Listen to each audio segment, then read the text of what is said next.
The ocean is not empty. This is the first truth you learn on planet 4546b, and it is a truth written in blood, in bone, in the ruins of civilizations that thought themselves masters of the deep. The water is not silent. It whispers with the movements of things that should not exist, creatures that evolved in darkness, in pressure that would crush human bodies like empty cans. The ocean is not safe. It never was. Subnautica is a game about being alone in the most hostile environment imaginable. An alien ocean that stretches in every direction, above and below, a three-dimensional maze of terror where the surface offers no escape and the depths promise only death.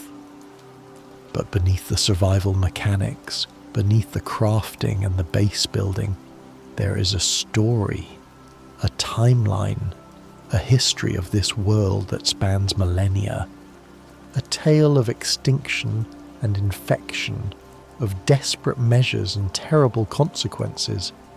This is the complete timeline of Subnautica, told from the perspective of those who discovered too late that some oceans should never be explored, some depths should never be plumbed, some secrets should remain buried beneath 1,000 meters of water and darkness.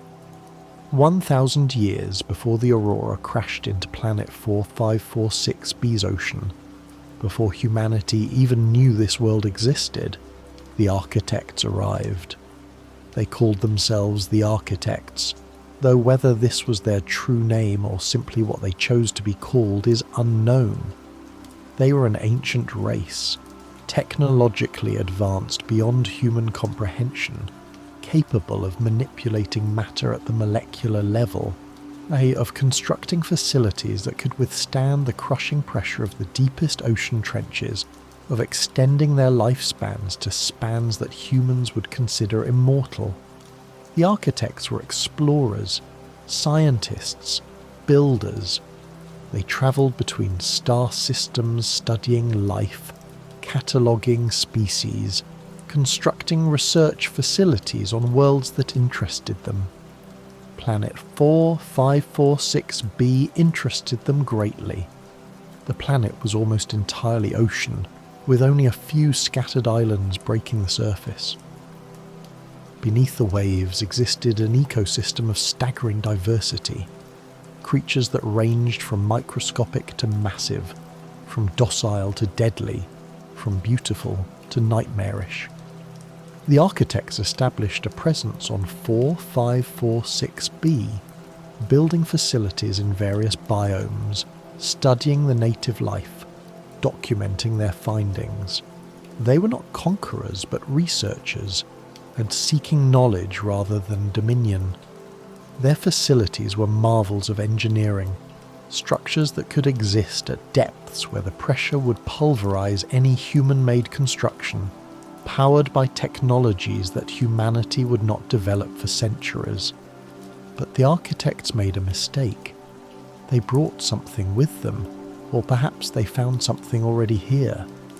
The records are unclear, the timeline fragmented. What is certain is that the Kharaa bacterium entered their research facilities, and nothing would ever be the same. Kharaa was not a natural disease.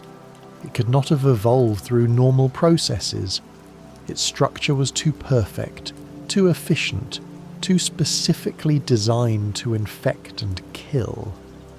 Kharaa was a bioweapon, or perhaps a failed experiment, or perhaps something worse, a form of life that existed solely to consume other life, to spread, to infect, to kill. The bacterium was microscopic but devastating. It infected at the cellular level, rewriting DNA, transforming healthy tissue into diseased matter. The infection was aggressive, spreading through populations with terrifying speed. Symptoms began with discoloration of the skin, progressing to organ failure, to necrosis, to death. There was no cure, there was no immunity, there was only infection and death. The architects watched as Kharaa spread through the planet's ecosystem. Species after species fell to the infection. The ocean, once teeming with life, became a graveyard. The architects themselves were not immune. Their advanced biology, their extended lifespans, their technological mastery, none of it protected them from a bacterium that cared nothing for their achievements. The architects tried to contain the outbreak. They established quarantine protocols, sealed off infected areas, attempted to develop a cure. But Kharaa spread faster than they could respond. The bacterium was waterborne, airborne, transmitted through contact, through consumption, through means the architects could not fully understand. Every attempt at containment failed. Every attempt at a cure proved futile. In desperation, the architects made a decision that would doom the planet for 1,000 years. They activated the quarantine enforcement platform. The QEP was a weapon of unimaginable power, a massive facility built on a volcanic island, armed with a cannon capable of shooting down any spacecraft attempting to leave or land on the planet. The architect's logic was brutal but sound. If Kharaa could not be cured, it must be contained. If the planet could not be saved, it must be isolated. No ship would leave 4546b carrying the infection. No ship would land and risk becoming infected. The planet would be sealed, a quarantine enforced not by guards or walls, but by a weapon that could destroy anything that tried to breach it. The quarantine enforcement platform came online, and Planet 4546b became a prison. Any ship that approached would be warned once, then destroyed. The architects had sentenced themselves to death on this world, had accepted that they would never leave, had chosen extinction over the risk of spreading Kharaa to other worlds. The architects' final days were spent in desperate research. They studied the native fauna, searching for any species that showed resistance to Kharaa. They found one, the Sea Emperor Leviathan, a creature of immense size and apparent intelligence, whose body produced enzymes that could suppress the bacterium. The Sea Emperor was not immune, but it could resist, could survive where others died. The architects captured a Sea Emperor. They imprisoned it in a massive containment facility deep beneath the ocean, in the lava zone where the planet's volcanic activity provided power for their research. They studied the creature, extracted its enzymes, attempted to synthesize a cure from its biology. But the enzymes were not enough. The cure remained elusive. The Sea Emperor was dying. Captivity was killing it, slowly but inevitably. The creature was ancient, possibly thousands of years old, and it was fading. The architects realized too late that they had made another mistake. The Sea Emperor's enzymes were most potent in its young, in the eggs it would lay, in the juveniles that would hatch. But the Sea Emperor would not reproduce in captivity. It refused, or perhaps it could not. The conditions were wrong, the environment unsuitable, the stress too great. The architects died. One by one, they succumbed to Kharaa, or to despair, or to the simple passage of time. Their facilities remained, powered by energy sources that would last for millennia, maintained by automated systems that required no living operators. The quarantine enforcement platform remained active, its cannon ready to fire, its warning broadcast on all frequencies. The Sea Emperor remained imprisoned, alone in its tank waiting for death or release. 1,000 years passed. The ocean slowly recovered from the Kharaa outbreak, though the bacterium remained, dormant in the water, waiting for new hosts. The planet's ecosystem adapted, evolved, found a new equilibrium. Life continued, as it always does, indifferent to the tragedies of the past. And then, in the year 2157, humanity arrived. The Aurora was a capital-class starship, one of the largest vessels ever constructed by the Altera Corporation. It carried a crew of 157 souls, along with construction equipment, supplies, and the materials needed to build a phase gate, a massive structure that would allow instantaneous travel between star systems. The Aurora's mission was officially to construct this phase gate in the Ariadne Arm, thus opening a new region of space for exploration and exploitation. But the Aurora had a secondary mission, one known only to a few.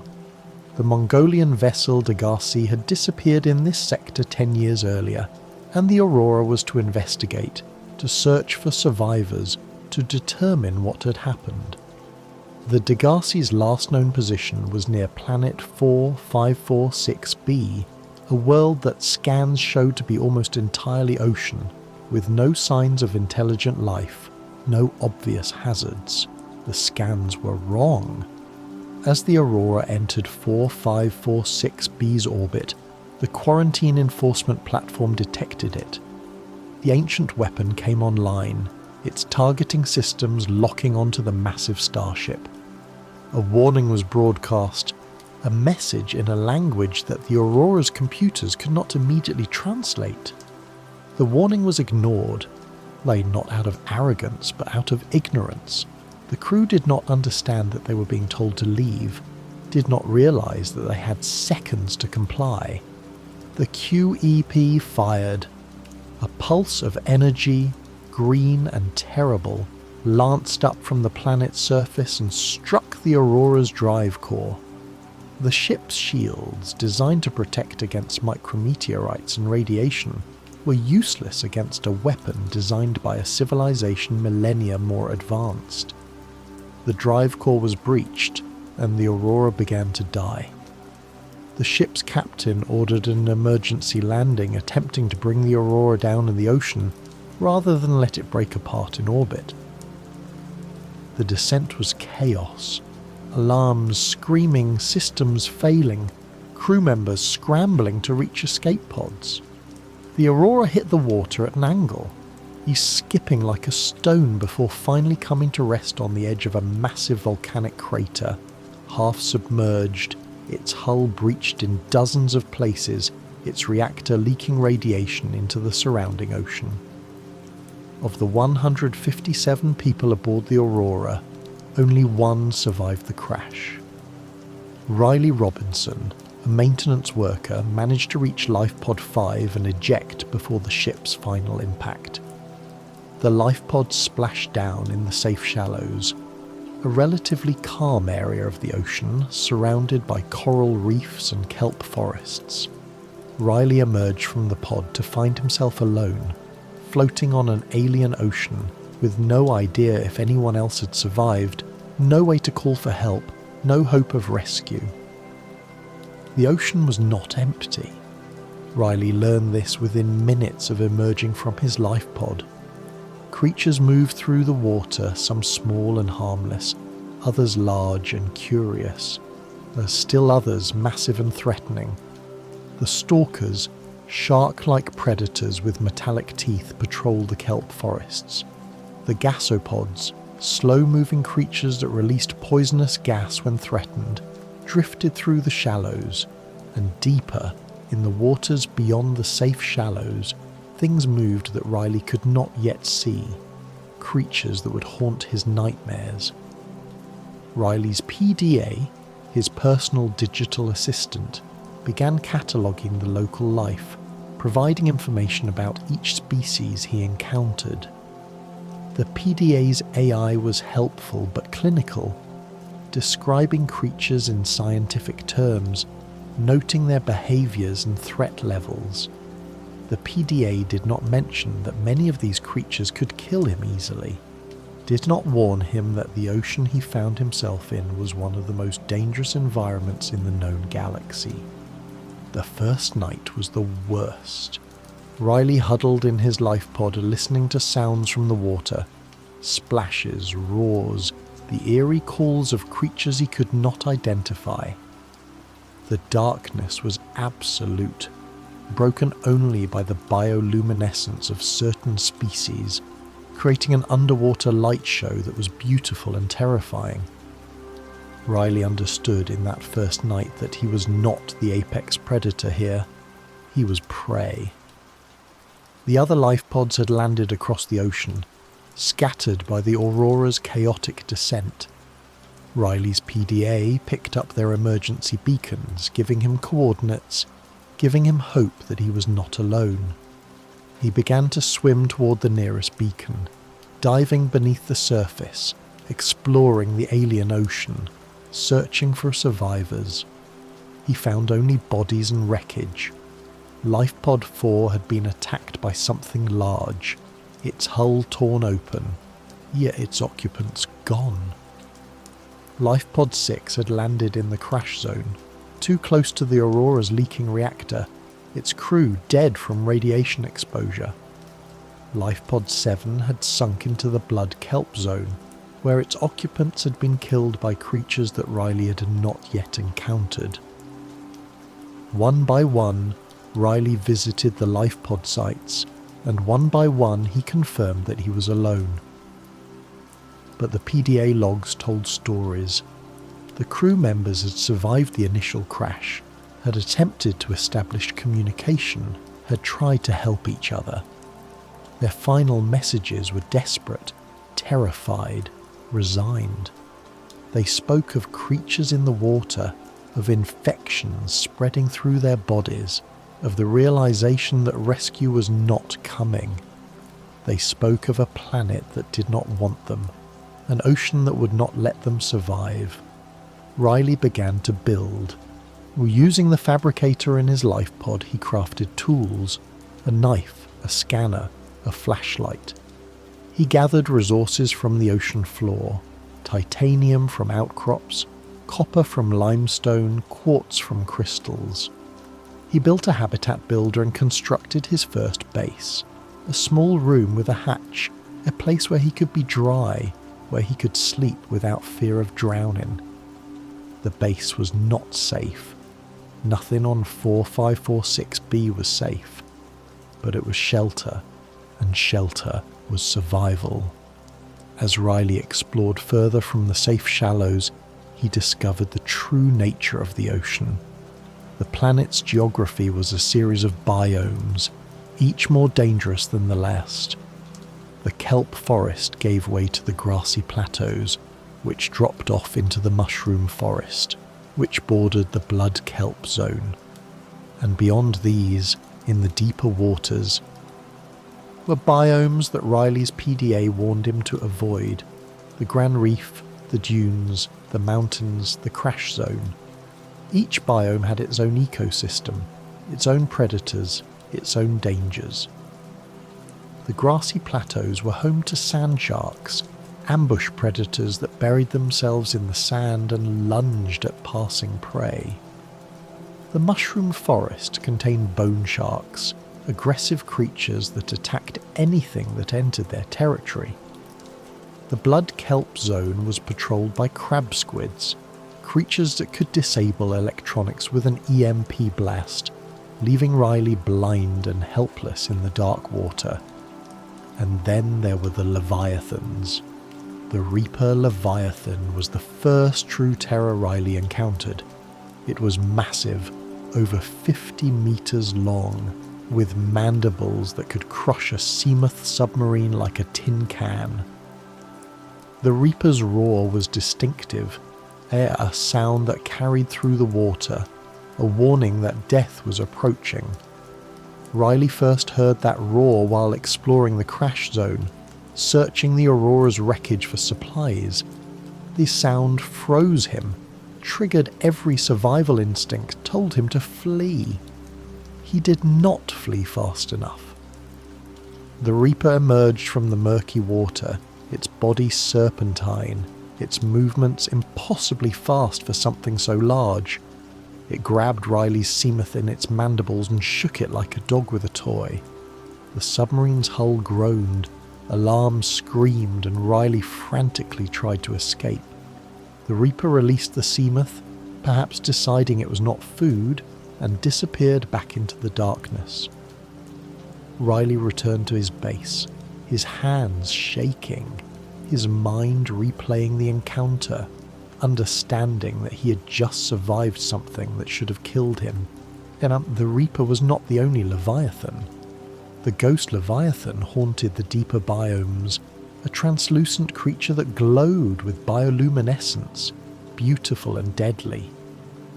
The sea dragon Leviathan lived in the lava zone, a creature of fire and fury that could melt metal with its breath. And somewhere, in the deepest parts of the ocean, the Sea Emperor waited, imprisoned and alone. Riley's PDA began receiving strange signals, automated messages, broadcasts from facilities that should not exist, coordinates that led to structures built by a civilization that was not human. The architects' facilities were still active, their systems still running, their secrets waiting to be discovered. The first facility Riley found was on a floating island, a structure built into the rock, its entrance hidden by vegetation. Inside, and he found technology beyond human understanding. Teleporters, force fields, data terminals that displayed information in an alien language. The PDA worked to translate, to understand, to piece together the story of what had happened here. The story was one of plague and desperation. The architects had tried to cure Kharaa, had failed, had sealed the planet. The facility's log spoke of the Sea Emperor, of the research into its enzymes, of the hope that a cure could be found. But the logs ended abruptly, the final entries speaking of infection spreading, of colleagues dying, of the realization that they would not leave this planet alive. Riley continued to explore, to dive deeper, to push further into the ocean's depths. He built a Cyclops submarine, a massive vessel that could withstand the pressure of the deep biomes. That could serve as a mobile base.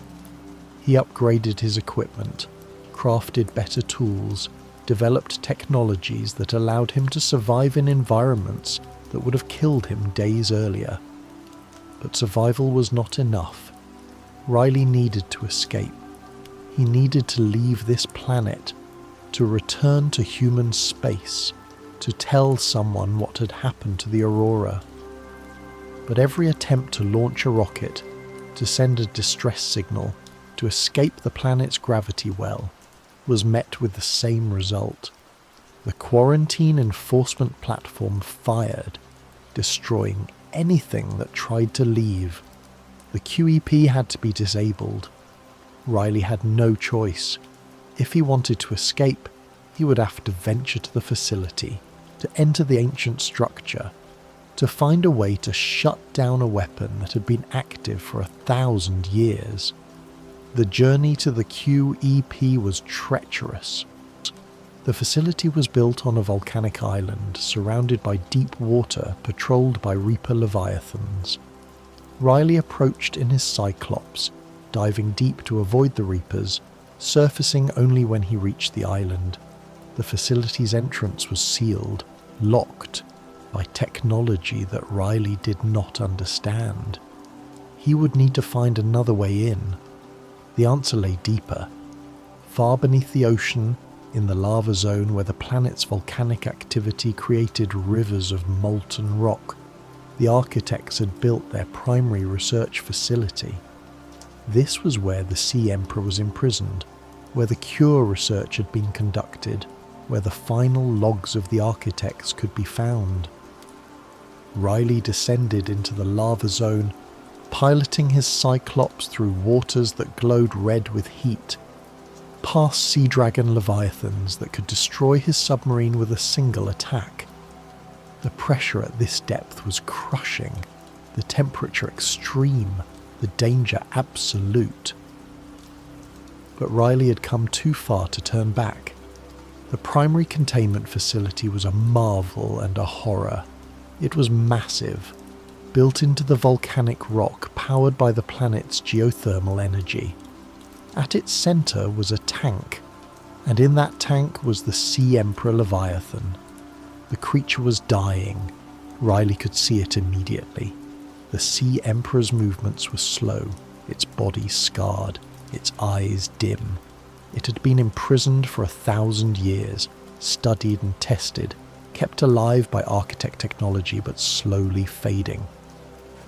The creature was intelligent. Riley could sense it, could feel its awareness, could understand that it knew he was there. The Sea Emperor spoke, not in words, but in thoughts, in images projected directly into Riley's mind. It showed him what had happened, the architect's arrival, the Kharaa outbreak, the desperate research, the imprisonment. It showed him its eggs, 5 of them, held in containment nearby, unable to hatch because the conditions were wrong. It showed him what it needed, for its eggs to be released into the ocean, to hatch in the wild, to produce the enzymes that could cure Kharaa. Riley understood. The cure had always existed. The architects had been so close, had held the answer in their hands, but they had not understood what the Sea Emperor needed. They had kept it imprisoned, had tried to force it to produce what they needed, had failed because they had not listened. Riley released the eggs. He carried them to different biomes, to locations the Sea Emperor showed him, to places where the conditions were right for hatching. He watched as the eggs opened, as juvenile Sea Emperors emerged, as they swam away into the ocean. And from their bodies, enzymes spread into the water, enzymes that could neutralize Kharaa, that could cure the infection that had plagued this planet for a millennium. The Sea Emperor died. Riley felt it happen, felt the creature's consciousness fade, felt its relief at finally being free. The Sea Emperor had waited 1,000 years for someone to understand, for someone to help, for someone to release its children. Now it could rest. With the cure synthesized, Riley could disable the quarantine enforcement platform. He entered the facility, navigated its alien corridors, reached the control room. The QEP's systems were still active, still scanning for ships, still ready to fire. Riley input the command to deactivate, and the weapon powered down. The quarantine was lifted. The planet was no longer a prison. Riley built a rocket. Using blueprints found in the architect facilities, using materials gathered from across the ocean, he constructed a Neptune escape rocket, a vessel capable of leaving the planet's gravity well.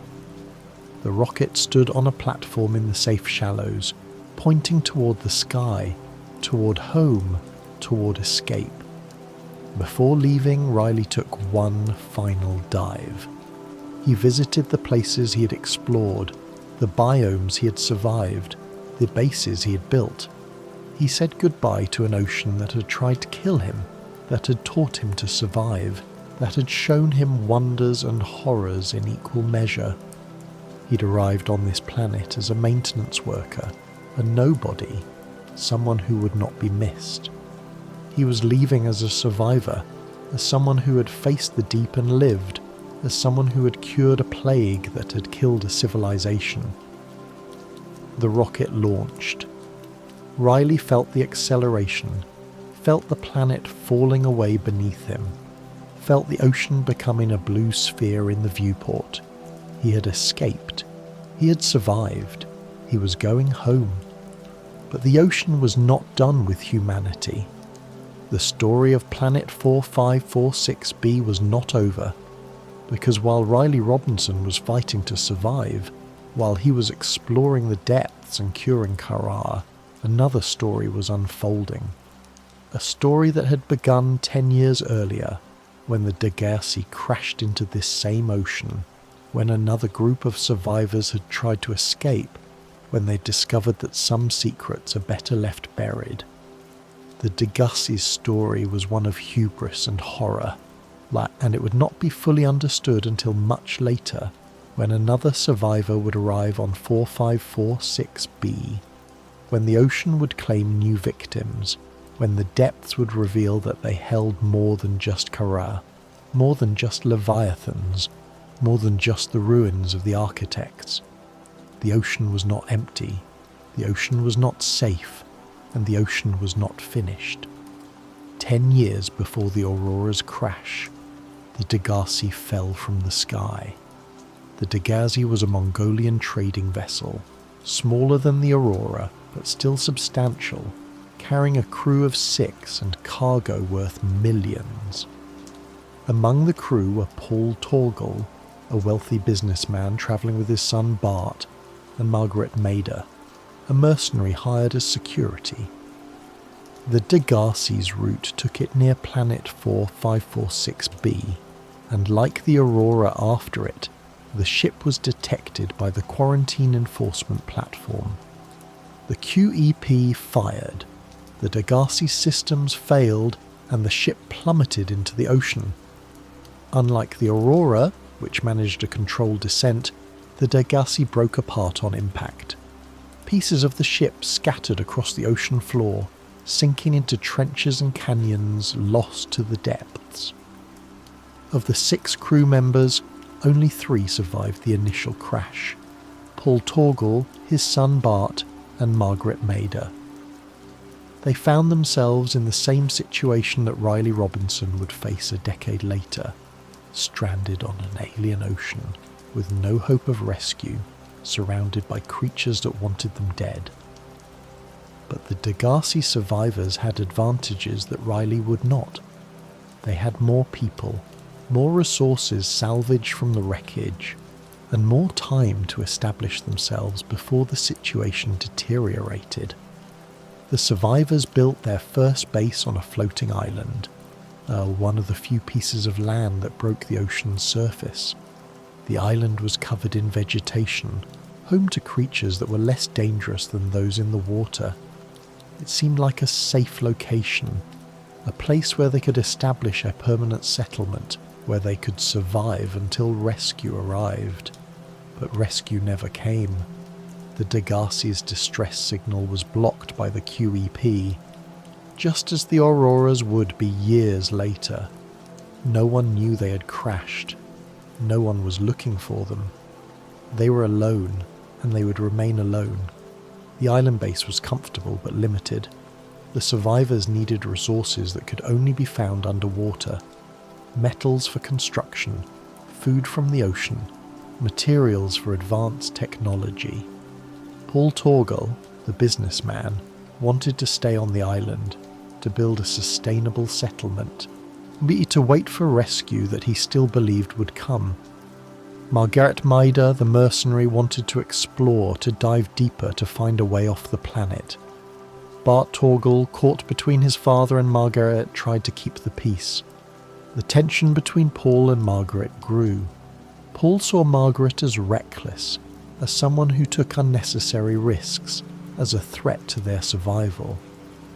Margaret saw Paul as a coward, as someone who refused to face reality, as dead weight.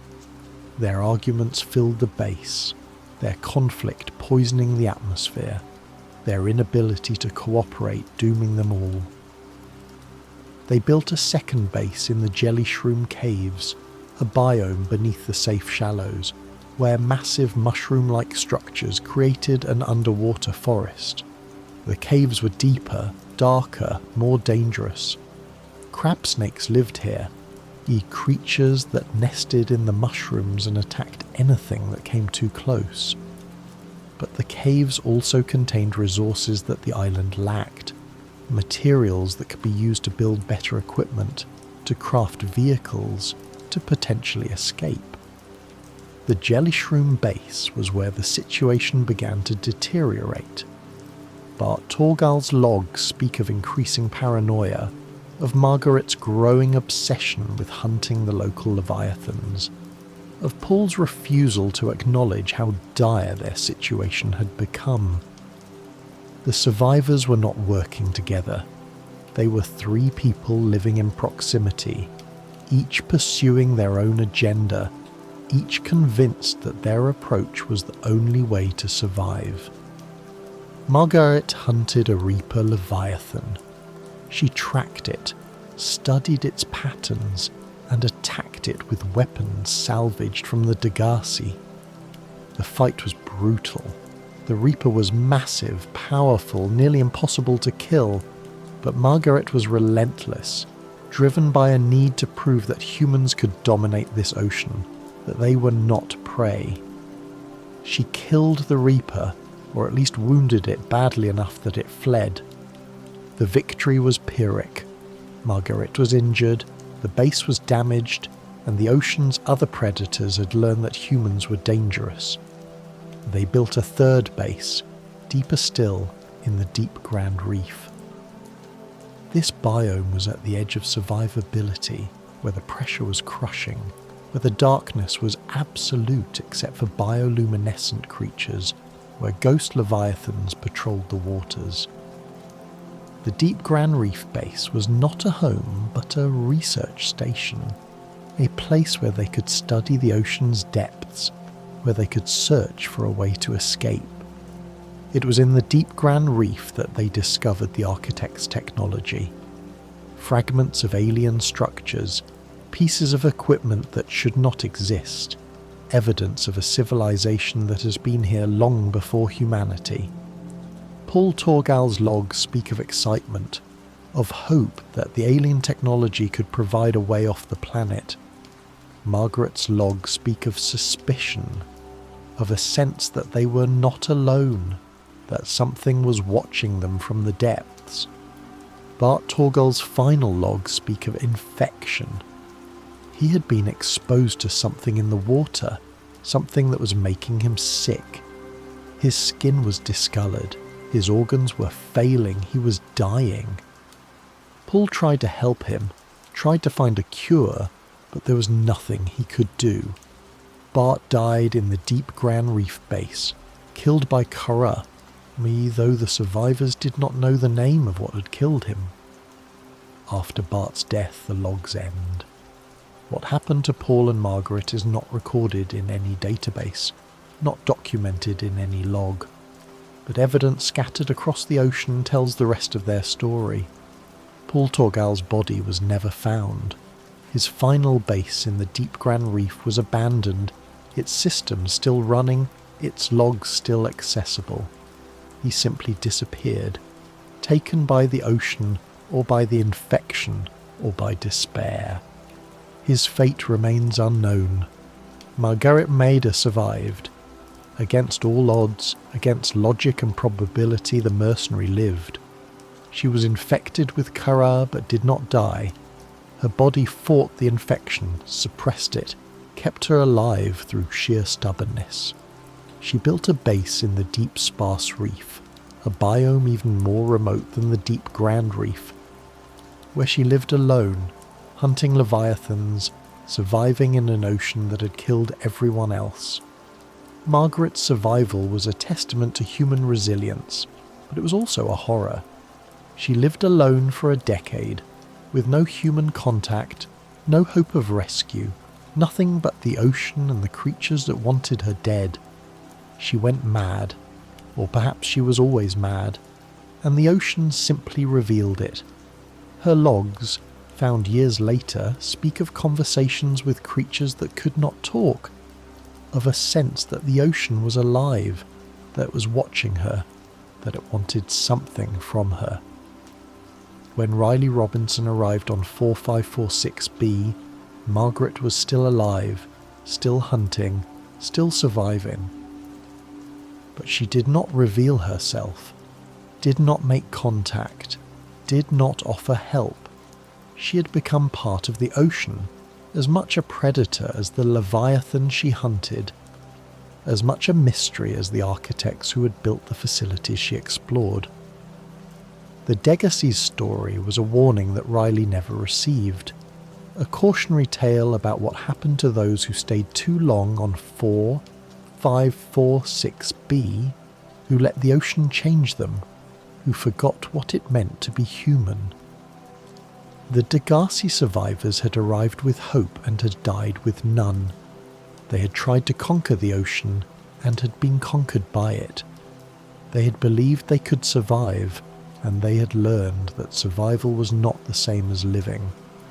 Riley Robinson escaped Planet 4546b, but his escape did not end humanity's involvement with the planet.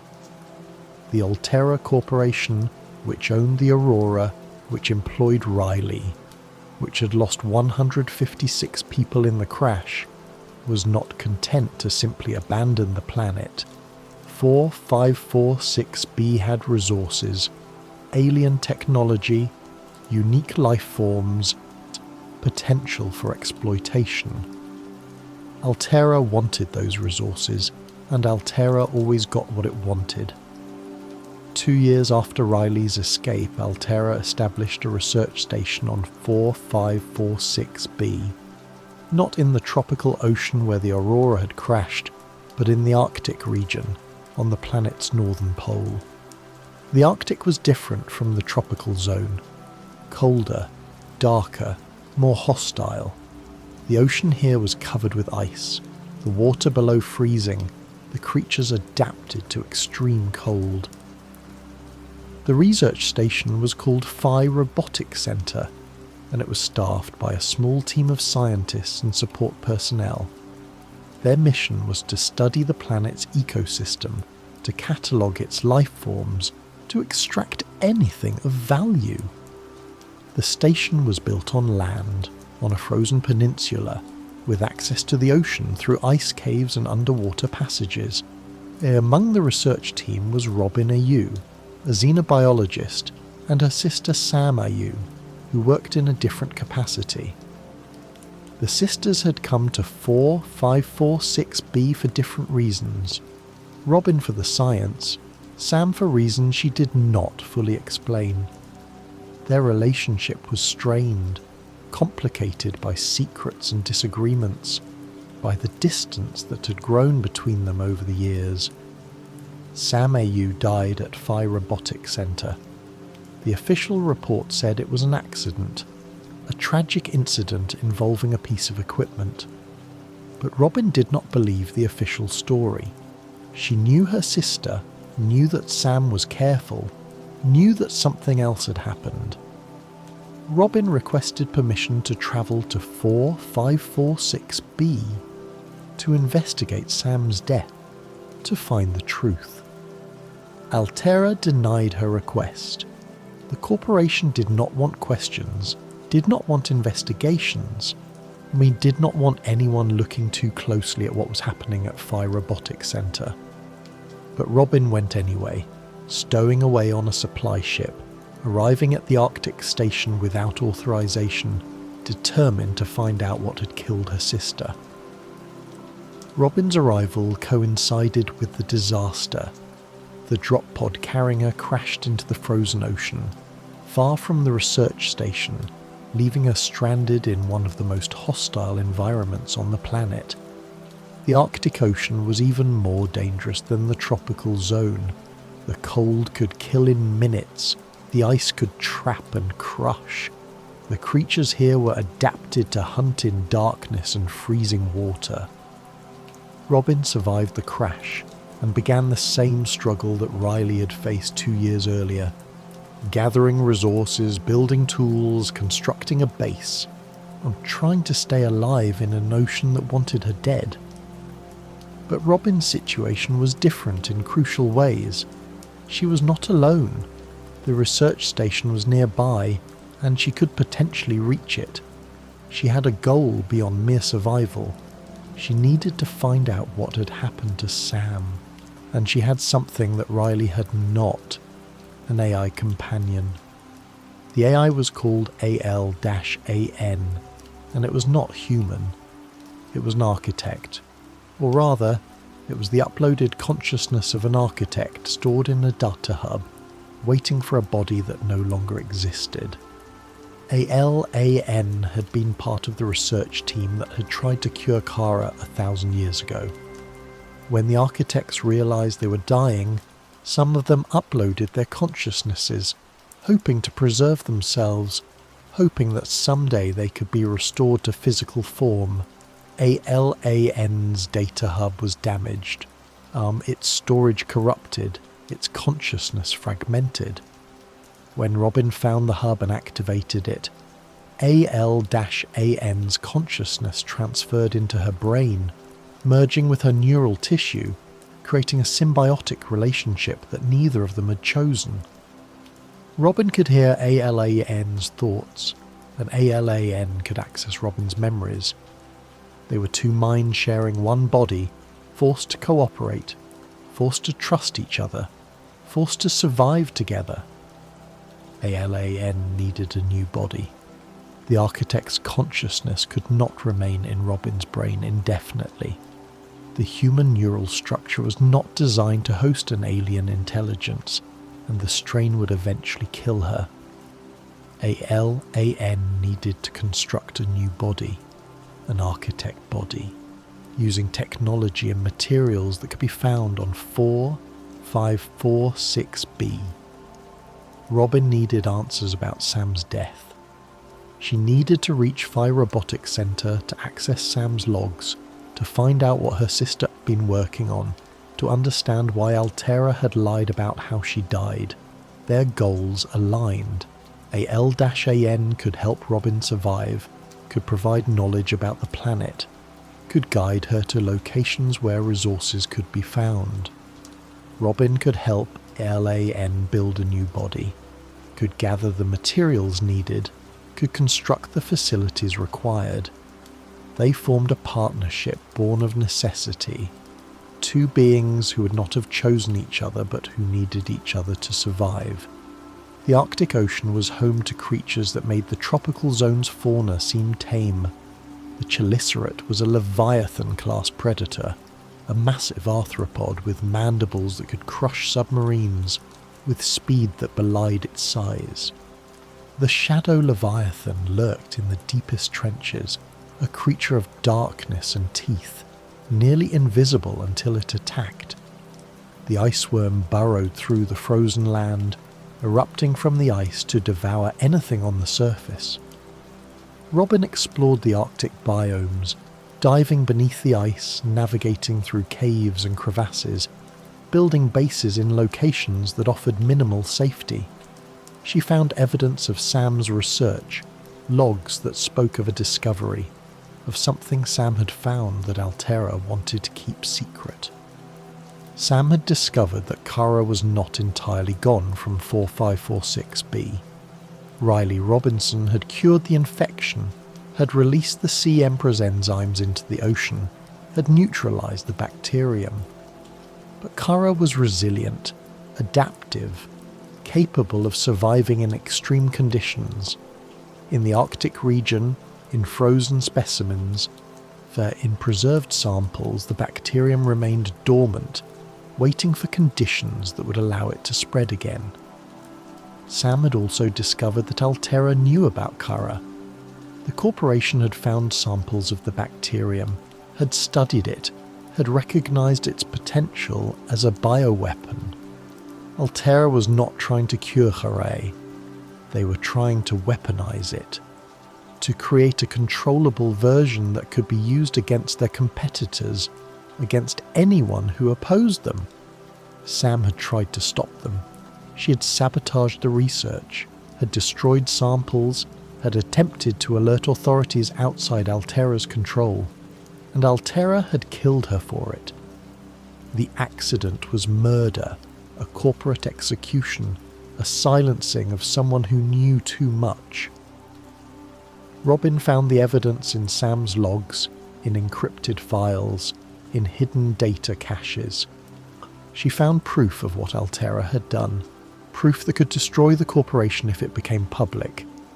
But she also found something else, Sam's consciousness, uploaded into a data storage device, preserved in the same way that AL-AN had been preserved. Sam was not entirely dead. Her body was gone, but her mind remained stored in digital form, aware and conscious and trapped. Robin could speak with her sister, could hear Sam's voice, could learn the full truth of what had happened. But Sam could not be restored to physical form. Human consciousness could not be uploaded and downloaded the way architect consciousness could. Sam was a ghost, a memory-given voice, a person who existed but could not live. The revelation was devastating. Robin had come to 4546B hoping to find closure, hoping to understand Sam's death, hoping to grieve and move on. Instead, she found that Sam was still here, still aware, still suffering in a form of existence that was neither life nor death. The horror of Sam's situation was worse than death. She was conscious but powerless, aware but unable to act, trapped in a digital prison with no hope of escape. ALAN offered a solution. The architect technology that could create a new body for ALAN could potentially be adapted to create a body for Sam. It would not be human. The technology was designed for architects, not humans, and it would be physical, would allow Sam to exist in the world again, would free her from her digital prison. But the process was dangerous, experimental, with no guarantee of success. And even if it worked, Sam would not be human anymore. She would be something else, something hybrid, yes, something that had never existed before. Robin had to decide whether to attempt the procedure, whether to risk destroying what remained of Sam in an attempt to give her a new form of life. Robin chose to try. She gathered the materials AL-AN needed, constructed the facilities required, prepared for the procedure. The process was complex, requiring technology that humanity had not yet developed, using principles that Robin did not fully understand.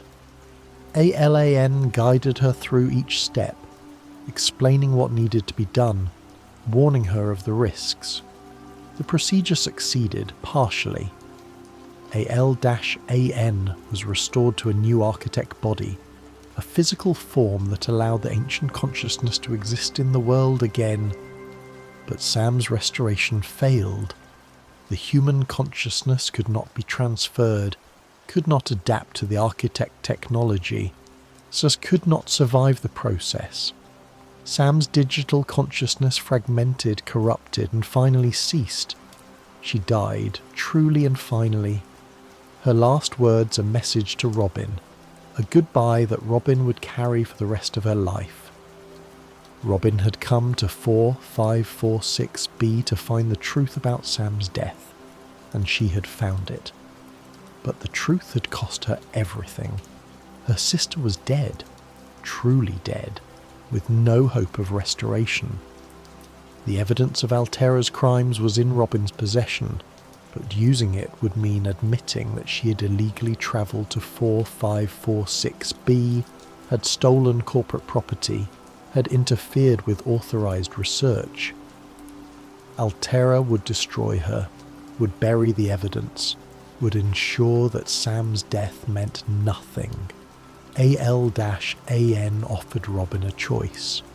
The architect could take Robin with them, could leave 4546B, yes, could travel to the architect homeworld where Robin would be safe from Altera's reach. Or Robin could stay, could return to human space, could try to expose Altera's crimes knowing that she would likely fail. Robin chose to leave with ALAN. She had nothing left on 4546B, nothing left in human space. Her sister was dead, her career was over, her life as she'd known it was finished. But with ALAN she could start again, could explore the galaxy, could see things that no human had ever seen. She could escape the ocean that had taken so much from her.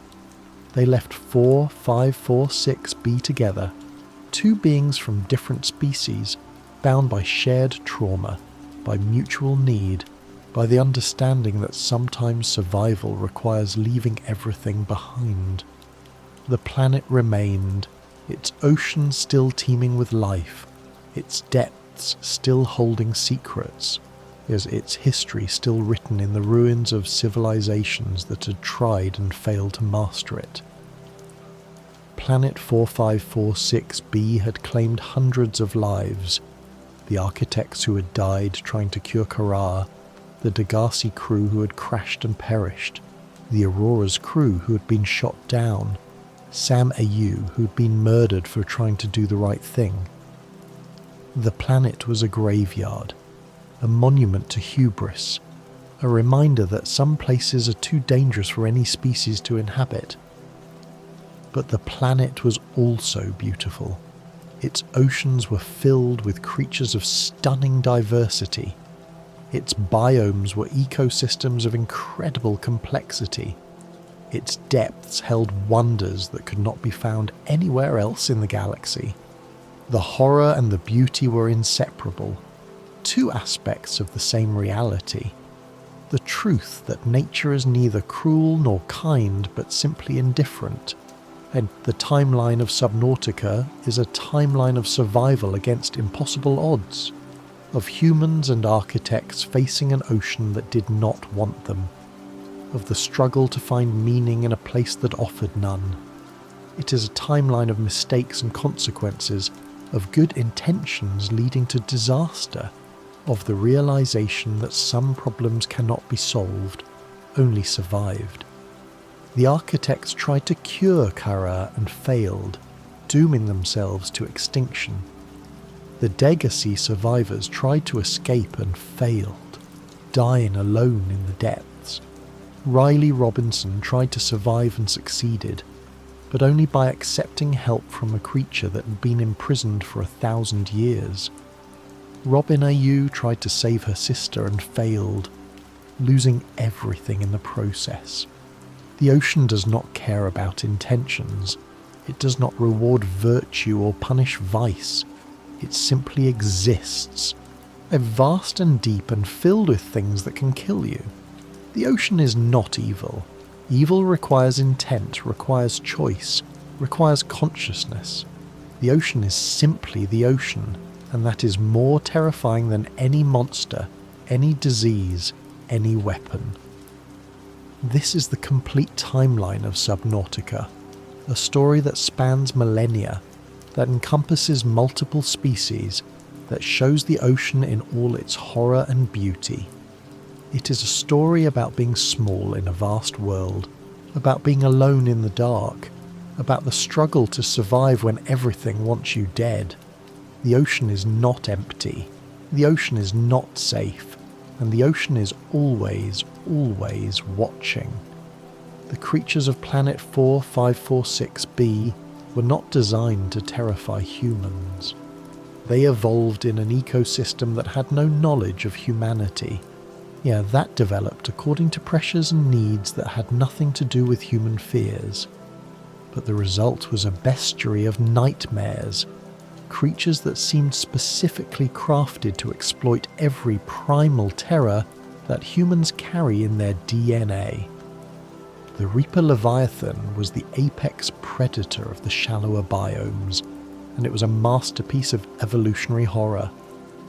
55 meters long, with 4 eyes that could track prey in 3 dimensions, with mandibles that could crush metal, with a roar that carried for kilometers through the water.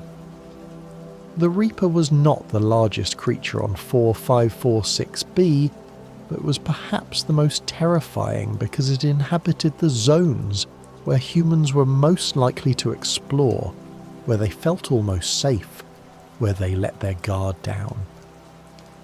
The Reaper's hunting strategy was ambush. It would lurk at the edges of visibility, using the murky water as cover, waiting for prey to enter its territory. When it attacked, it moved with impossible speed, closing the distance in seconds, grabbing its target in its mandibles and shaking it until it broke. The Reaper did not eat immediately. It would release its prey, let it try to escape, then attack again. This behaviour was not cruelty but efficiency. Injured prey was easier to catch, and the Reaper's metabolism required it to conserve energy. Encountering a Reaper was a specific kind of terror. First came the roar, that distinctive sound that every survivor learned to fear. Then came the realization that the roar was close, that the Reaper was nearby, that you were in its territory. Then came the frantic search, spinning in the water, trying to locate the source of the sound. Knowing that the Reaper could see you, but you could not see it. And then, if you were unlucky, came the attack, the massive body emerging from the murk, the mandibles opening, the understanding that you had seconds to escape or die. The Ghost Leviathan was different. Where the Reaper was aggressive and territorial, the Ghost was almost elegant, a creature of the deep that seemed to float rather than swim. The Ghost was translucent, its body glowing with bioluminescence, creating an eerie beauty that made it seem almost peaceful. This was deceptive. The Ghost was a filter feeder, consuming microscopic organisms, but it was also highly territorial and would attack anything that entered its domain. The Ghost Leviathans that patrolled the edges of the map were particularly terrifying. These were juvenile specimens, smaller than the adults that lived in the void beyond the crater's edge. But even juveniles were over 60 meters long, capable of destroying submarines with ease. They existed as a warning, a boundary marker, a way of telling explorers that they had gone too far, that beyond this point was only death. The void beyond the crater was the game's ultimate horror. It was not a biome but an absence, a place where the ocean floor dropped away into infinite darkness, where the pressure increased beyond survivability, where adult Ghost Leviathans hunted. Players who ventured into the void would hear a message from their PDA, detecting multiple Leviathan-class life forms in the region. Are you certain whatever you're doing is worth it? This was not a warning, but a statement of fact. The void was death, and anything that entered it would not return. The sea dragon Leviathan was the largest aggressive creature on 4546b, a creature of fire and fury that lived in the lava zone. The sea dragon was over 112 meters long, with the ability to breathe fire, to melt metal with its breath, to create currents that could pull submarines into lava flows. It was a creature that should not exist, a reptilian predator living in an environment of extreme heat and pressure, adapted to hunt in molten rock. The sea dragon's presence in the lava zone made the deepest exploration the most dangerous. To reach the primary containment facility, to find the Sea Emperor, to cure Kharaa, all of this required passing through sea dragon territory. The creature could not be avoided, could not be reasoned with, could only be evaded through careful navigation and luck. Many players' first encounter with a sea dragon ended with their Cyclops submarine being destroyed, with them fleeing in a smaller vehicle, with the understanding that they were not the apex predator here. But the Leviathans were not the only horrors. The smaller creatures, the ones that could be killed, were in some ways more disturbing because they were more common, more likely to be encountered, more capable of death by 1,000 cuts. The Warper was perhaps the most unsettling non-Leviathan creature.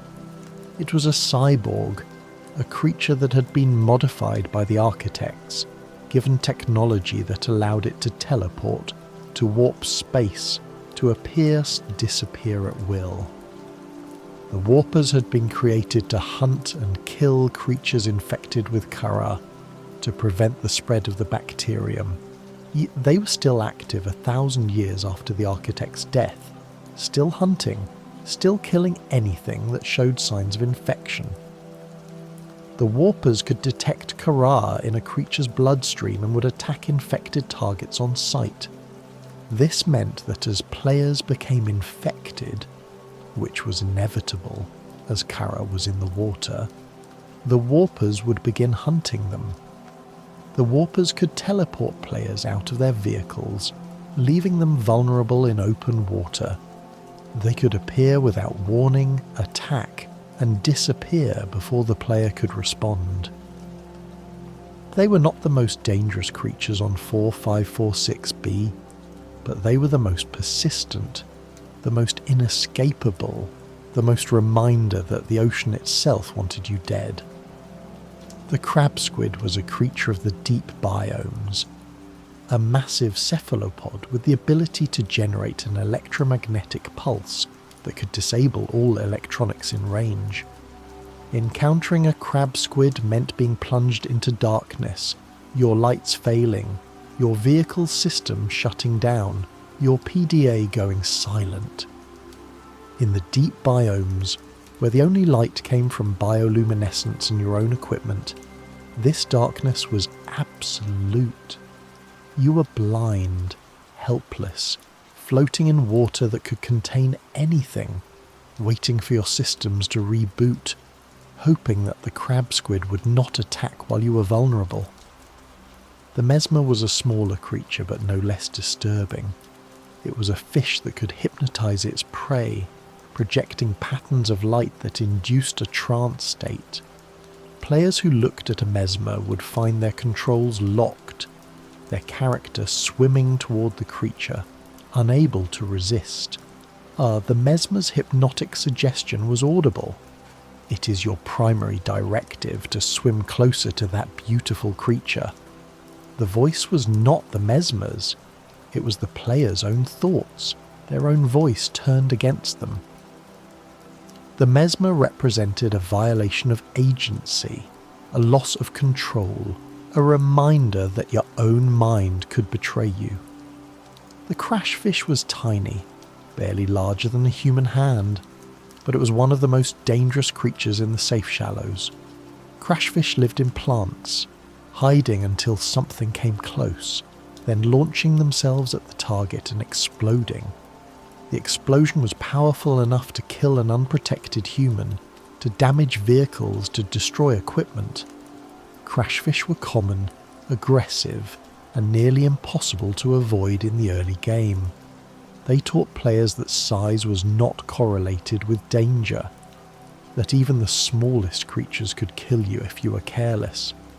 The biomes themselves were characters in Subnautica's story, each one a distinct environment with its own atmosphere, its own dangers, its own beauty and horror. The safe shallows were the starting area, the place where players first entered the water, the biome that seemed almost welcoming. The water was clear, the coral was colourful, the creatures were mostly harmless. But even the safe shallows had dangers, stalkers that could bite, crashfish that could explode, the constant need to manage oxygen and avoid drowning. The safe shallows were safe only in comparison to what lay beyond. The kelp forest was beautiful and claustrophobic. Massive kelp plants stretched from the ocean floor to the surface, creating a three-dimensional maze that was easy to get lost in. Stalkers hunted here, using the kelp as cover, ambushing prey that swam too close. The kelp forest taught players to navigate in 3 dimensions, to watch their surroundings, to understand that beauty and danger were not mutually exclusive.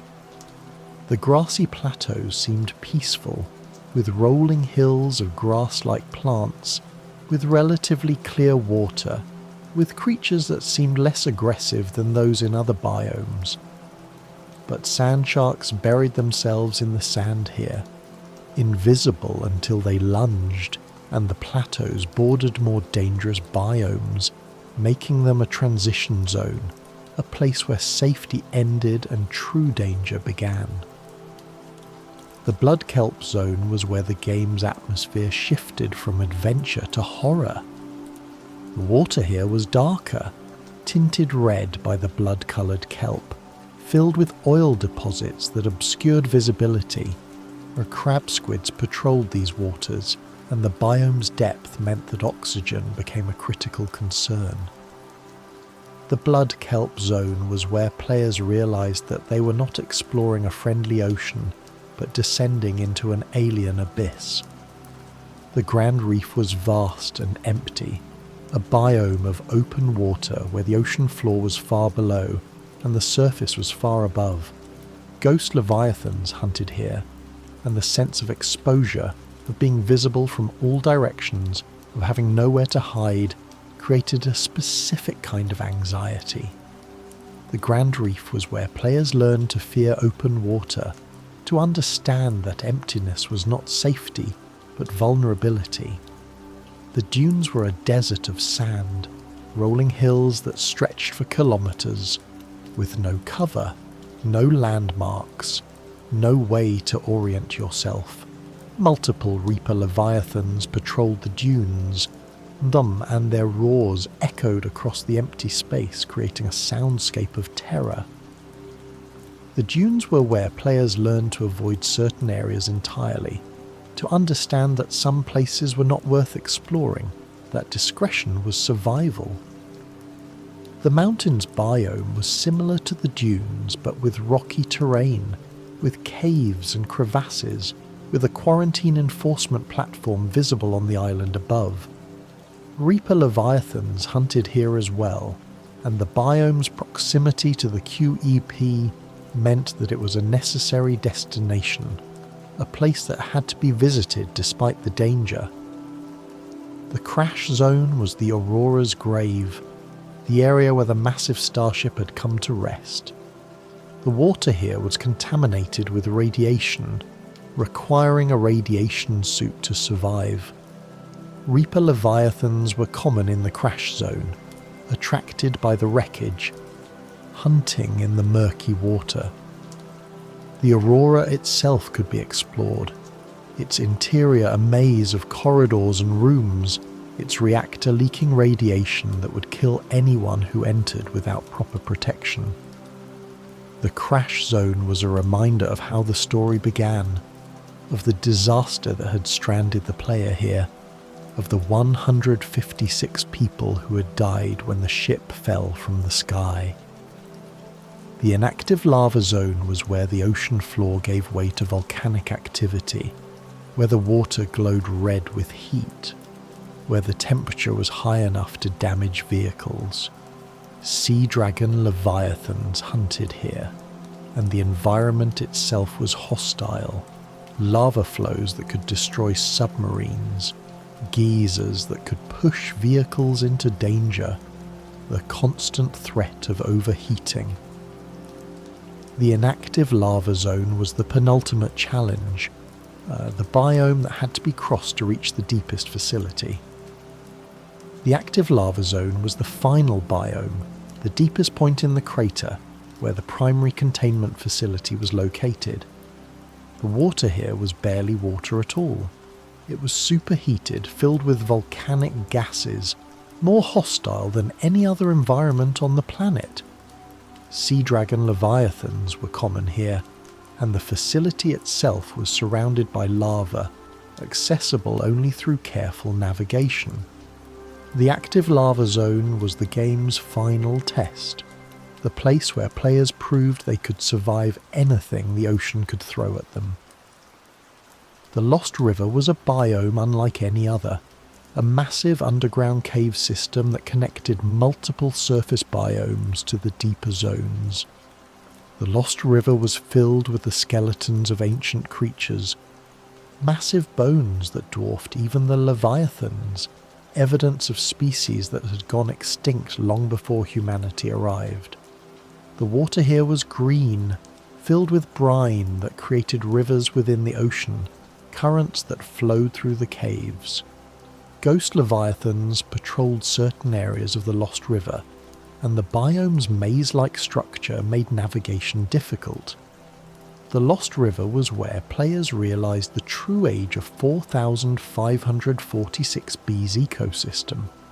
where they understood that the creatures they had been fighting were not the largest things that had ever lived here, where they saw evidence of extinction events that had reshaped the planet's biology.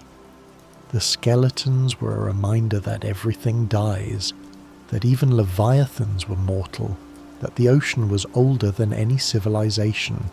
And the horror of Subnautica was not just in the creatures or the biomes, but in the experience of exploration itself. The game was designed to create specific kinds of fear, to exploit specific anxieties, to make players feel vulnerable in ways that few other games attempted. The fear of the unknown was constant. Every time you descended into a new biome, every time you explored a cave, every time you ventured beyond the range of your base, you were entering territory that could contain anything. The PDA would provide information about creatures you had scanned, but it could not tell you what was around the next corner, what was lurking in the darkness, what was about to attack. The fear of drowning was ever present. Oxygen was a resource that had to be managed constantly, and running out of oxygen meant death. The game's oxygen warning was a sound that every player learned to dread, the beeping that indicated you had seconds left, the panic of trying to reach the surface, the understanding that you might not make it. Drowning in Subnautica was not instant. It was a process, a gradual loss of health, a desperate struggle that often ended in failure. The fear of the deep was primal. Humans evolved on land, and our instincts tell us that deep water is dangerous, that we do not belong there, that descending into darkness is a mistake. Subnautica exploited this instinct ruthlessly. The deeper you went, the darker it became. The more hostile the environment, the more dangerous the creatures. The game rewarded exploration but punished carelessness, creating a constant tension between the desire to see what was below and the fear of what you might find. Or the fear of being hunted was perhaps the most effective. The leviathans were not just obstacles but predators, creatures that actively hunted the player, that could track movement, that would pursue if they detected you. Being chased by a reaper leviathan was a specific kind of terror. The roar behind you, the knowledge that something massive was closing the distance, the frantic attempt to escape, the understanding that your vehicle might not be fast enough. The game made you feel like prey, like something small and vulnerable in an ocean full of things that wanted to eat you. The isolation was its own horror. Subnautica was a single-player game, and this was a deliberate choice. There was no co-op, no multiplayer, no way to share the experience with another person. You were alone, truly alone, in an ocean that stretched in every direction. The loneliness was oppressive, especially in the deeper biomes, where the only sounds were your own breathing, the hum of your vehicle, and the distant calls of creatures you could not see. The base building mechanics provided some relief from the isolation, creating spaces that felt safe, that felt like home. But even bases were not truly safe. Creatures could attack them, the ocean could breach them, and leaving the base meant returning to the hostile environment outside. Bases were temporary refuges, not permanent solutions, reminders that safety on 546B was always conditional, always temporary, always one mistake away from disaster. The story of Subnautica was told through environmental details, through logs and data entries, and through the gradual revelation of what had happened on this planet. The game didn't have cutscenes or lengthy dialogue. It had exploration and discovery, the slow piecing together of a narrative from fragments scattered across the ocean. The Degasi survivors' logs were found in their abandoned bases, telling the story of their crash, their attempts to survive, their conflicts and failures. reading these logs while standing in the bases they had built, seeing the evidence of their lives, understanding that they had died here. This created a connection to characters who were already dead, a sense of tragedy that was more effective than any cutscene could have been. The Architect facilities contained data terminals that told the story of the Kharaa outbreak, of the desperate research, of the decision to activate the quarantine enforcement platform. The terminals were written in an alien language that the PDA translated, and the translation was clinical, scientific, devoid of emotion. But the content was horrifying. The Architects had watched their civilization die, had accepted their own extinction, had sealed the planet knowing they would never leave. The Sea Emperor's telepathic communication was the game's most direct storytelling, but even this was subtle, conveyed through images and feelings rather than words. The Sea Emperor showed rather than told, shared its memories rather than explaining them, created understanding through experience rather than exposition. The environmental storytelling extended to the smallest details. The way certain areas were arranged suggested what had happened there. The placement of bodies indicated how people had died. The condition of equipment revealed how long it had been abandoned. The game trusted players to notice these details, to piece together stories from evidence, to understand without being told. The horror of Subnautica was not jump scares or gore, but atmosphere and implication. The game created dread through anticipation, through the knowledge that something terrible could happen, through the understanding that you were vulnerable. The most terrifying moments were often the quietest. Swimming through dark water, hearing a reaper's roar in the distance, not knowing if it was coming closer, waiting for an attack that might not come. The game's sound design was crucial to this atmosphere. The underwater soundscape was rich and detailed.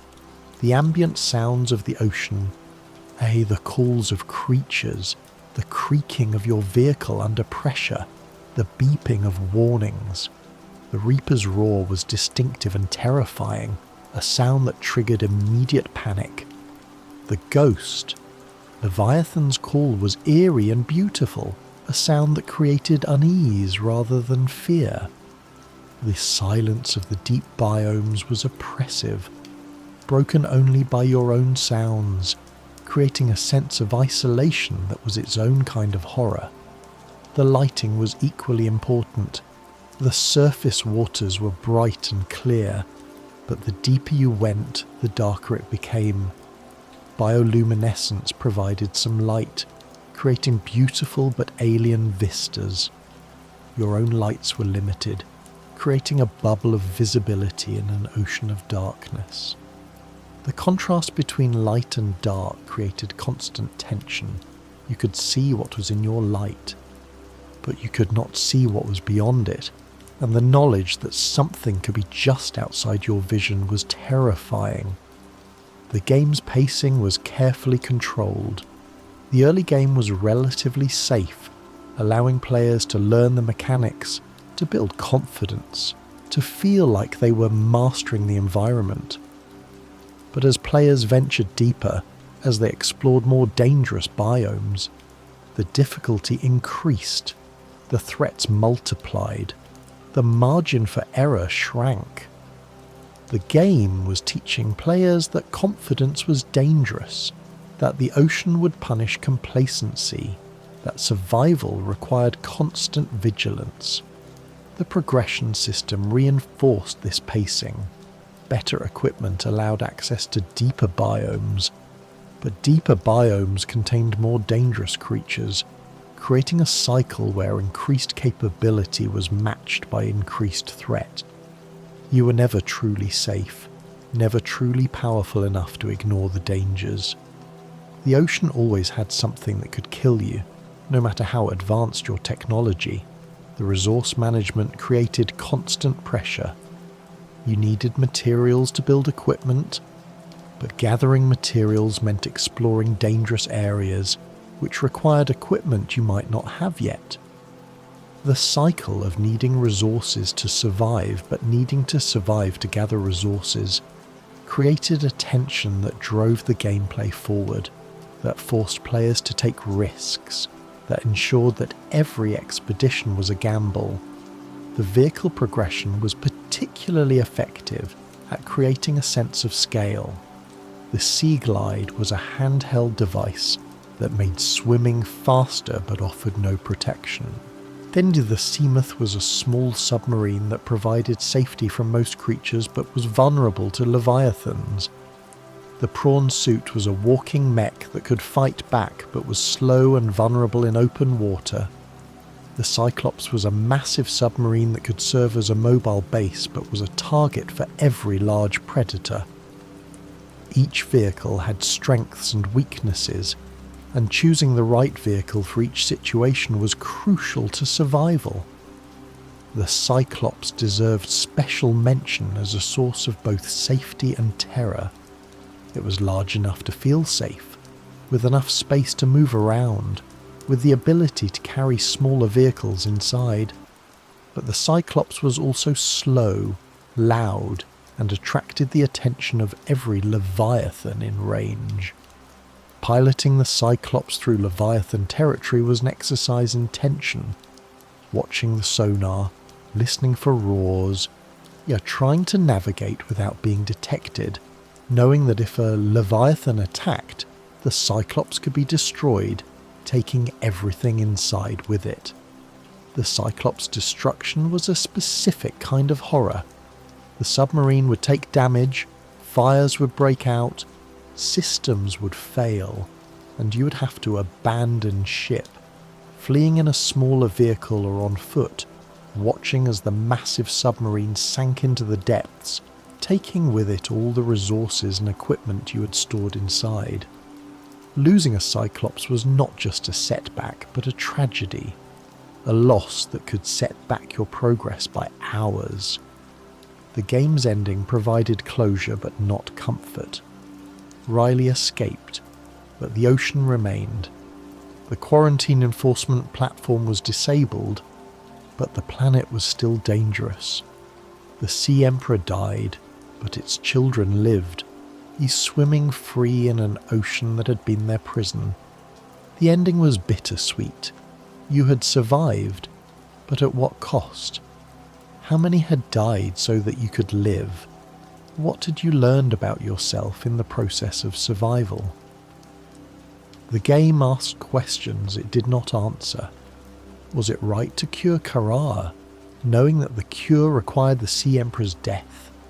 Was it right to disable the QEP, potentially allowing the bacterium to spread to other worlds?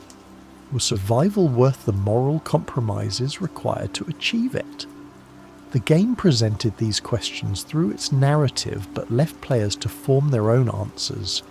Subnautica was a game about being small in a vast world, about being alone in the dark, about the struggle to survive when everything wants you dead. It was a game that understood that horror is not about monsters but about vulnerability, not about death but about the fear of death. Not about the unknown, but about the knowledge that the unknown could contain anything. The ocean of Planet 4546b was not evil.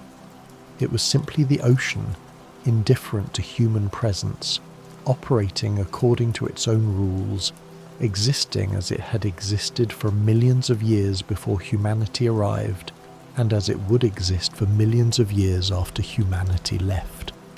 The horror was not in the ocean's malice, but in its indifference, in the understanding that you did not matter, that your survival or death was of no consequence to the vast ecosystem that surrounded you. This was the timeline of Subnautica, a story of survival and horror, of beauty and terror, of the ocean in all its alien majesty. It was a story about what happens when humans venture into places they do not belong, when they face environments that were not designed for them, when they learn that some depths should never be explored.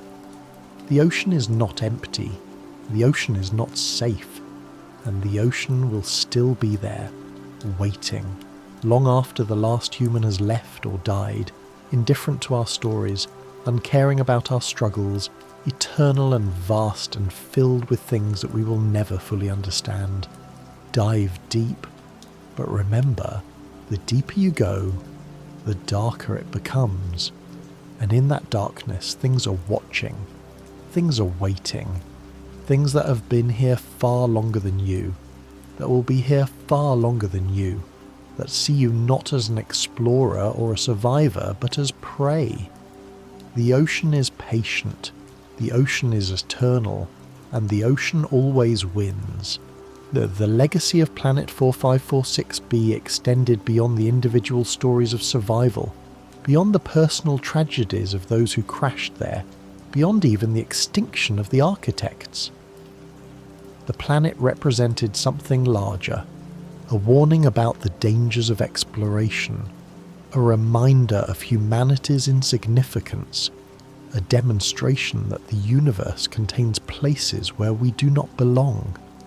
The architects were a civilization millennia more advanced than humanity, with technology that seemed like magic, with lifespans that stretched for centuries, with the ability to manipulate matter and energy in ways that humans could barely comprehend. And they died on 4546b, killed by a bacterium, defeated by something microscopic, brought low by their own hubris in believing they could control nature. The architect's mistake was not in coming to 4546b. Exploration is not inherently wrong, and the pursuit of knowledge is a noble goal. Their mistake was in believing that their technology made them invulnerable, that their intelligence made them superior to the natural world, that they could study and catalogue and control without consequence. The architects treated 4546b as a laboratory, and the planet taught them that laboratories can have accidents, that experiments can fail, that control is an illusion. The quarantine enforcement platform was the architects' final act, their last attempt to impose order on chaos to prevent their mistake from spreading beyond 4546b. The QEP was a monument to their failure, a weapon that would fire for 1,000 years, destroying any ship that tried to land or leave, ensuring that Kharaa remained contained even if it meant that the planet became a prison. The QEP's existence raised uncomfortable questions. How many ships had it destroyed over the centuries?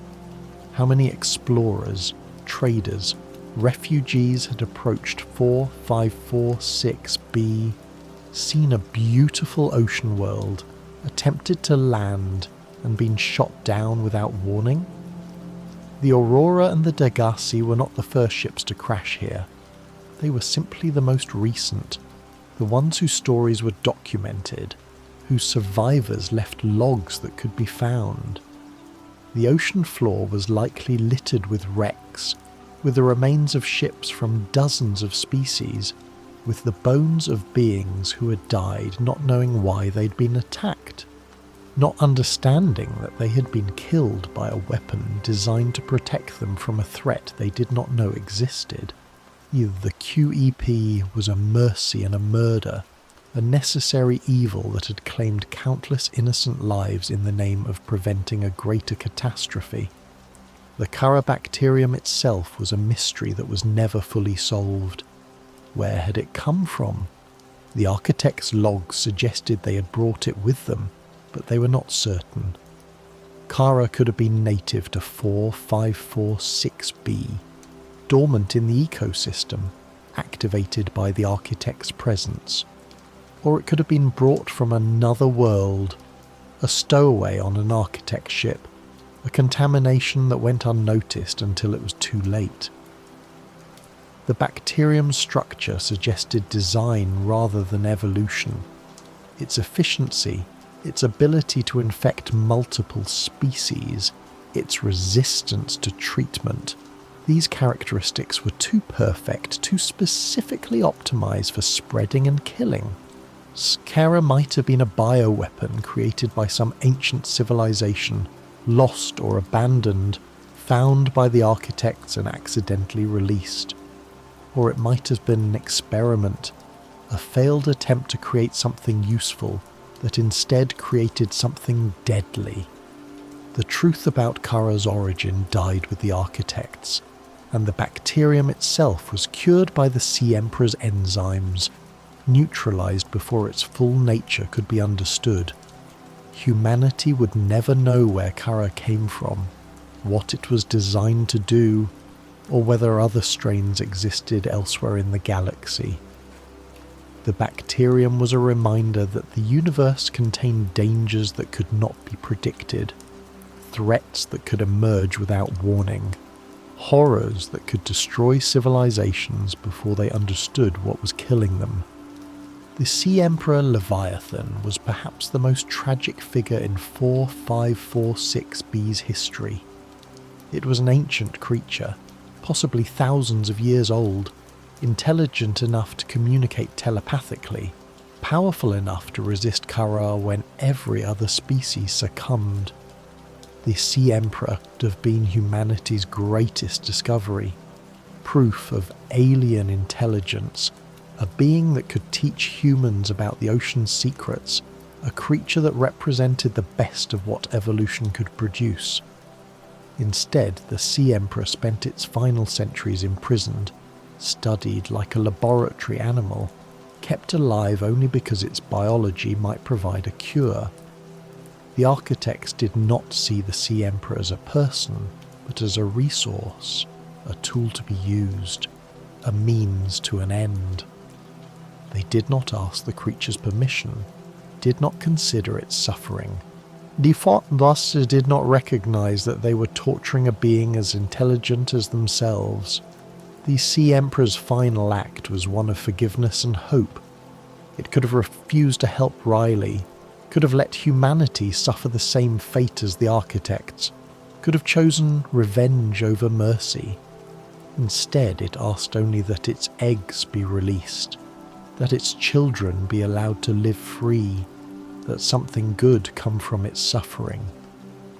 The Sea Emperor's death was a tragedy, but its children's survival was a triumph, a reminder that even in the darkest circumstances, life finds a way to continue.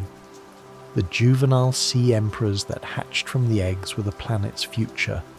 They would grow, would mature, would eventually become as large and as intelligent as their parent. They would spread the enzyme that cured Kharaa. Ayou would ensure that the bacterium could never again threaten the planet's ecosystem.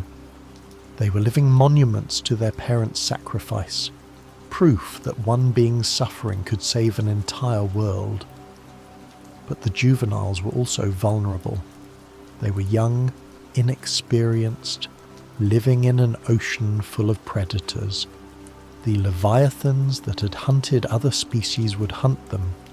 The environment that had killed so many would test them. Not all of the juveniles would survive to adulthood. Nature is not sentimental, and the ocean does not protect the innocent. But some would survive, and those survivors would ensure that the Sea Emperor's legacy continued. The Degasi survivor's fate remained a mystery in many ways. Paul Torgal disappeared, his body never found, his final moments unknown. He might have been killed by a leviathan, or might have died from Kharaa, might have simply given up and let the ocean take him. His disappearance was a reminder that not every story has a clear ending, that some people simply vanish, that the ocean keeps its secrets. Margaret Maida's survival was almost supernatural. She should have died from Kharaa, from Leviathan attacks, from the simple accumulation of injuries and infections that would kill anyone living alone in such a hostile environment. But Margaret was too stubborn to die, too angry to give up, too determined to prove that humans could survive anything. Her decade alone on 4546b transformed her from a mercenary into something else. A legend, a ghost story, a woman who had become part of the ocean's mythology. When Robin Ayou encountered evidence of Margaret's survival in the Arctic region, the revelation was both hopeful and disturbing. Margaret had survived, but at what cost? What had she become during those years alone? Was she still human, or had the ocean changed her into something else? The game suggested that Margaret had found a kind of peace, had adapted to her environment, had become something that could thrive where others would die. But it also suggested that this adaptation had required sacrifices, that the Margaret who survived was not the same person who had crashed on 4546b. The Altera Corporation's role in the timeline was consistently sinister. Altera was not evil in the traditional sense. It was simply a corporation, operating according to the logic of profit and efficiency, making decisions based on cost-benefit analysis rather than morality. But this amorality made Altera more dangerous than any Leviathan, more threatening than any bacterium, because Altera's actions were deliberate, calculated, chosen. Altera knew about Kharaa and chose to weaponize it. Altera knew about Sam Ayou's objections and chose to kill her. Altera knew about the dangers of 4546b and chose to send people there anyway, because the potential profits outweighed the risks to human life. The corporation was a reminder that in the future, as in the present, the greatest threats to humanity often come from other humans, from institutions that value profit over people, from systems that treat lives as resources to be expended. The question of whether Altera would face consequences for its actions was left unanswered. Robin had evidence of the corporation's crimes, but using that evidence would require her to return to human space, to face Altera's lawyers and PR departments, to fight a battle she would likely lose. The corporation had resources that Robin could not match, influence that extended throughout human space, the ability to bury evidence and silence witnesses. Robin's choice to leave with ALAN was an admission that justice was impossible, that some crimes were too large to punish, that sometimes the only victory was survival. She could not save Sam, could not expose Altera, could not change the system that had killed her sister. But she could escape, could start over, could find meaning in a life beyond human space. It was not the ending she wanted, but it was the ending she could achieve. ALAN's restoration to physical form was significant beyond the personal. The architect had been the last of their kind, the final survivor of a civilization that had spanned star systems, that had built wonders that humanity could not replicate.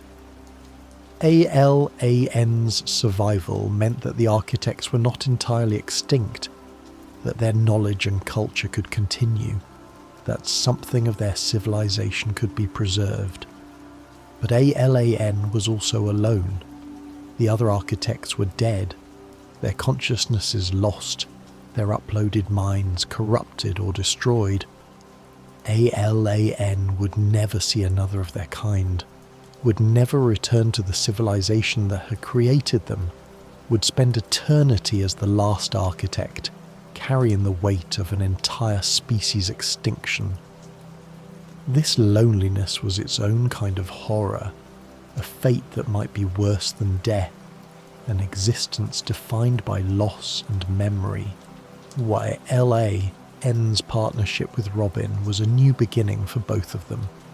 They were two beings from different species, bound by shared trauma, by mutual need, by the understanding that they were both survivors of tragedies that had destroyed their old lives. Together they could explore the galaxy, could search for meaning in a universe that seemed determined to take everything away. Their partnership was not romantic, It was something deeper, a connection between two minds that had merged, that had shared thoughts and memories, that understood each other in ways that no one else could. The timeline of Subnautica was ultimately a timeline of adaptation. The architects adapted to 4546b by building facilities that could withstand the ocean's pressure, by developing technologies that could function in extreme environments, by attempting to cure Kharaa through research and experimentation.